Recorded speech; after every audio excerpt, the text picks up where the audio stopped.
memang bersoalan kurban, saya jujur saja selama di Indonesia masih banyak salah pemahaman terhadap kurban. Dan saya pernah berkata, memang Islam kita di Indonesia Islam keturunan. Ya, jadi asal tahu saja ya.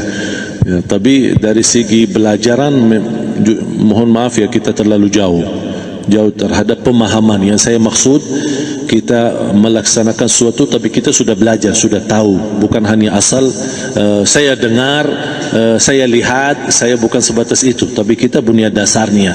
Dan ini kelemahan kita, di antaranya kurban. Saya pernah mendengar, bukan malah sering mendengar soal kurban dihitungkan berorang. Jadi keluarga suami istri sama 5 anak berarti jumlah 7, wajib sapi. Kalau kurang daripada itu, atau misal suami istri tidak mampu, boleh ini tahun kurban kambing atas nama suami, tahun depan atas nama istrinya. Ini hal keliru sebenarnya. Yang dihitungkan soal kurban beda sama akikah dan beda sama zakat fitrah.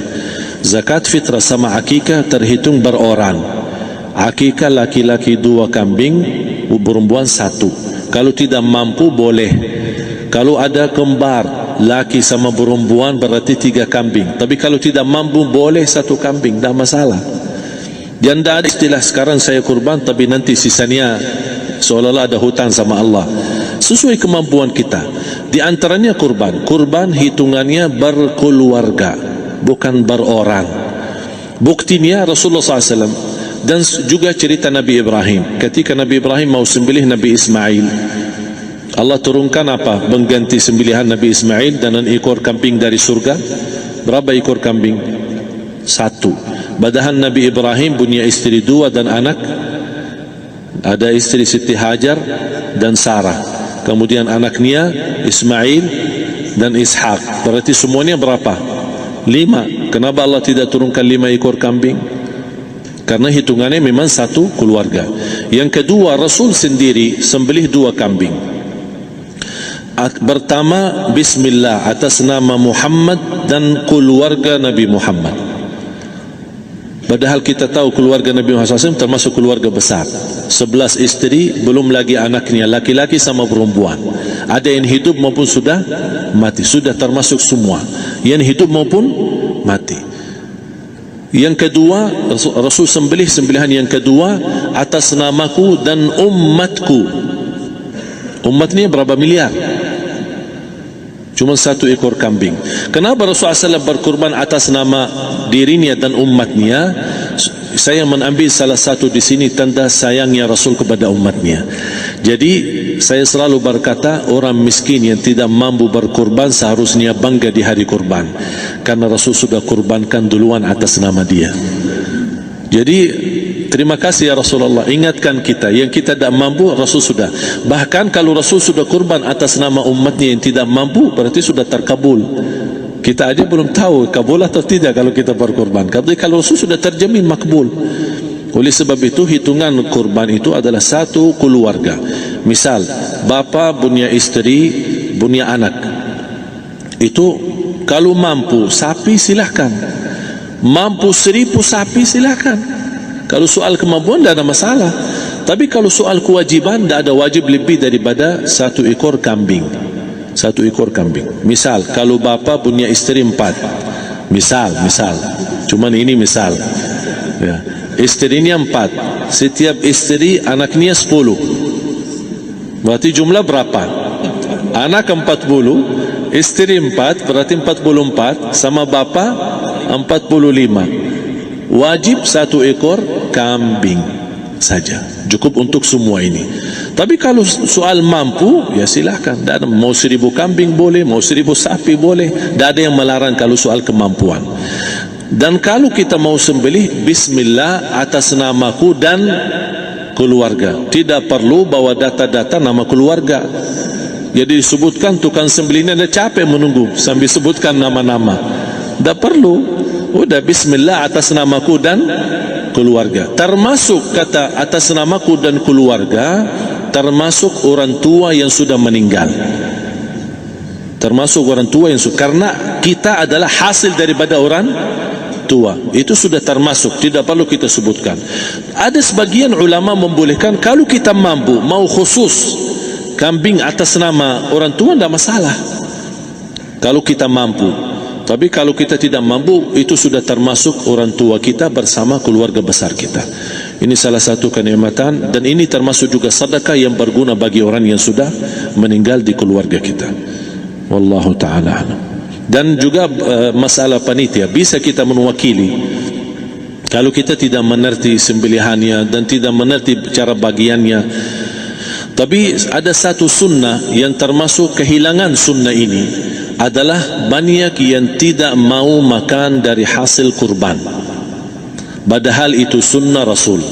Dari akikah boleh makan, dari kurban pun boleh makan. Bahkan sunnah SAW dibagi 3. Sepertiga pertama dihadiahkan. Maksudnya kata dihadiahkan kepada orang kaya. Misal tetangga saya tapi orang kaya, dia bukan miskin, tapi boleh saling hadiah. Karena inti daripada hadiah silaturrahim. Ada keluarga kita termasuk mampu, tapi saya kasih, ini alhamdulillah saya sembelih sapi. Barangkali dia tidak mampu, cuma sembelih kambing. Udah, kita dapat daging kambing, dia dapat daging sapi. Tapi dengan niat hadiah, bukan sedekah, karena dia bukan orang miskin yang menerima sedekah. Yang sepertiga yang kedua adalah sedekah. Sedekah itu termasuk orang miskin. Yang ketiga, kita makan sendiri. Bahkan Rasulullah SAW selepas Idul Adha, beda sama Idul Fitri. Sebelum Idul Fitri dia makan kurma, meyakinkan batalan puasa. Tapi kalau Idul Adha tidak makan dan minum sebelum salat, kenapa? Bukan berarti tidak boleh. Tapi Rasulullah SAW ingin pertama pembukaannya, buka sarapannya atau makan di pagi harinya selepas Idul Adha adalah dari hasil sembelihan kambing itu atau dari kurban. Jadi kita sebagian sedikit. Tapi kalau kita merasa alhamdulillah rezeki saya banyak di rumah, alhamdulillah banyak ada makanan, mau sedekahin semuanya, semua mau sedekahin, tidak masalah. Tapi yang saya maksud, kenapa tidak kita sekali-kali hidupkan sunnah Rasul? Jadi sebagian, walaupun ada sebagian sedikit lah, buat istilahnya sama sedikit porsi nasi atau apa, buat, karena kita berhak sebagai kita kurbankan lillahi ta'ala, kita berhak menikmati kurban ini yang lillahi ta'ala supaya kita mendapatkan keberkahannya, bukan hanya orang lain. Terus yang kedua ada masalah pembayaran.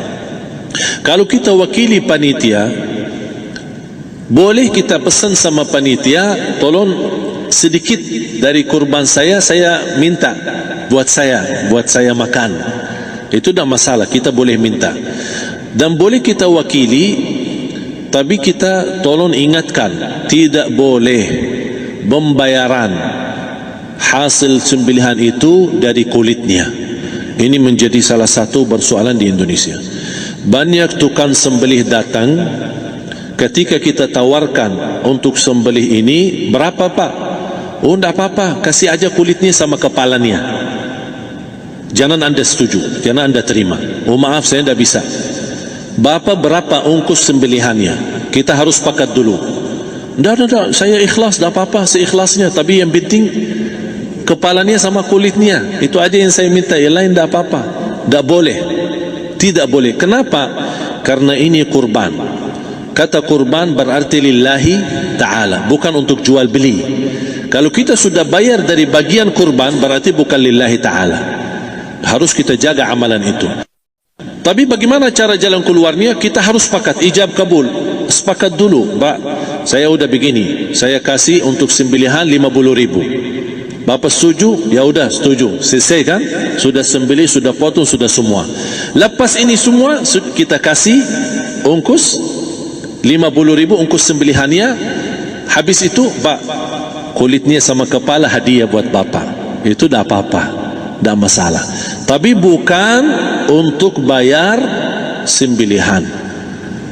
Faham maksud saya? Harus dibedakan supaya jangan sampai amalan kita kurban habis biaya, habis ini malah tidak diterima karena sudah kita bayar sebagian daripada kurban. Saya silahkan bayar apa yang kita sepakati, mau hadiahkan kepada dia karena kita tidak bisa guna. Buat apa yang kita mau gunain kulitnya? Tidak bisa. Tapi mereka, buat mereka lebih berguna, oleh karena itu kita bisa hadiahkan untuk mereka. Bahkan kita bisa juga kasih daging untuk mereka bisa menikmati sebagai sedekah. Wallahu taala.